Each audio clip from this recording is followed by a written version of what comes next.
Hello and welcome back to Tesla News. My name is Marian and I'm your host today, and I'm covering with you today some updates regarding Audi versus Tesla. Then we will look into a new battery from CATL, and furthermore I have updates from you from the United States. So let's start into the first one here. We do see that Audi is here clearly declining in the numbers for the quarter number 4 in 2021. And Tesla is really catching up here. Again, we still have to say that Audi is considered a premium segment, so they are not a mass market company, not having the goal to sell 10 million cars or so. But nevertheless, I think it is a very important milestone that Tesla could achieve this year for sure. Taking over Audi here, it would be a very, very nice achievement. And so I believe Tesla will take not much time in waiting to catch up to Audi and take over Audi when it comes to the number of cars.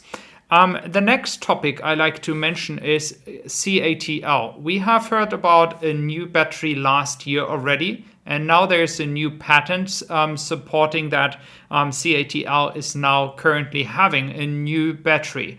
And this could be very interesting for Tesla too, as the collaboration or the work together between these two companies has been very good so far.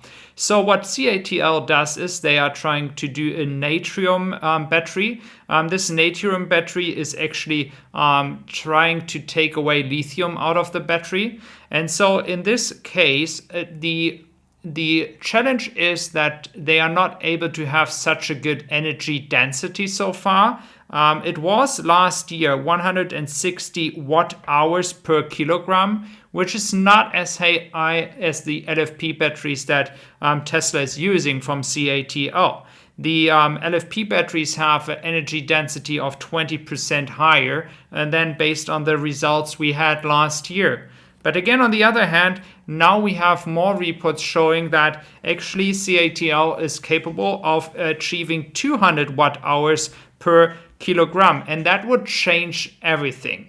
This would change everything in this case because it would have even a slightly higher energy density in the battery than the LFP batteries. And we do know that Tesla was very, very keen to be the first mover in the LFP batteries. It really has paid off. Now other companies are trying to go onto the LFP movement, but I do think that Tesla has a major advantage here because they do work with CATL together, and that not for a short period of time now. And they are bringing this company a lot of money. So for CATL, it could be interesting to sell this new battery to Tesla as well. But what I find really shocking is the price per kilowatt hour. It's supposed to start at $80, but once mass produced and getting better and better, it can go down to $30. Yes, you heard right, $30 per kilowatt hours. I mean, just think about the margins here for Tesla. Just imagine to have a battery that costs $30 per kilowatt hours. Put that inside a standard variant of a Model Y or Model 3 and then keep the same price as right now. I mean, you just print money. That is insane. So a major factor here as well for CATL is they can use the same equipment like in the current equipment for the LFP batteries. So they are just minor changes they have to do. So that means that CATL has not much to do. They don't have to build a new factory. They don't have to make a new production line that has never been done. It sounds like they are capable of using the current production lines, which would be even better. And what I do find interesting is as well that they would be able to put this natrium battery as well into a 4680 format, which would be then fitting to a Cybertruck or others. What I still want to see is what is Tesla achieving by range, energy density, etc. with their own batteries. Is that a competing product? Is it even better what CATL has? Or is it less successful when it comes to range and energy density? We still have to wait for that because we don't have so much information about the new battery yet that we could kind of compare these stats here. But what I find interesting is that Tesla could have here a major competitive advantage, of course, because they are working already with CATL together, and CATL has its factory not far away from Shanghai. So maybe we do see a new battery. Maybe that could be happening here. And that would be very interesting, especially when this cost reduction comes and we could really achieve something around $30 per kilowatt hours. That would be insane. Next topic is the incentives and the narrative that people believe that when EV tax credits are going away, no one is going to buy any EVs anymore. And based on the example we just see here, compared to the time when there were incentives in the United States, it clearly shows that Tesla is actually getting even more sales, being even more successful without any EV tax credit.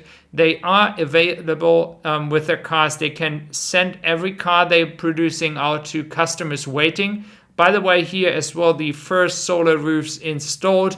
Also very exciting. Thanks to Jeff Roberts here for keeping us up to date for that. So let's see how this entire roof will look when it's done. Back to the incentives or EV credits thing. I believe they will become obsolete. I think there will be a time that no one thinks that they are worth anything. I believe there's enough people currently that could afford a Tesla without even buying them with EV credit. Of course, there will be still a larger amount of people as well that are saying, well, Tesla cars are way too expensive for me.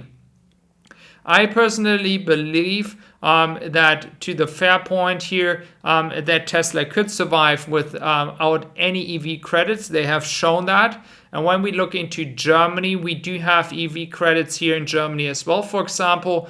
But even the green government right now that we have, they are still deciding to take the EV credits away in 1.5 years because they say that they have pushed the EV market and that the EV market is coming to a point where they should be able to survive themselves. And I do believe that is the right strategy. I think that is very important that a government is supporting something at the beginning.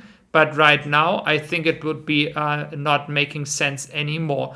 And if there were no EV credits right now, I think the competition would have a lot of issues. And for Tesla, it doesn't matter if they are here or not, they have enough demand. So thank you very much for being here today. I really appreciate you watching this entire video. If you're new, do consider subscribing to my channel. And I do wish you a wonderful day and hope to see you back here very soon tomorrow. So thank you very much. Bye-bye.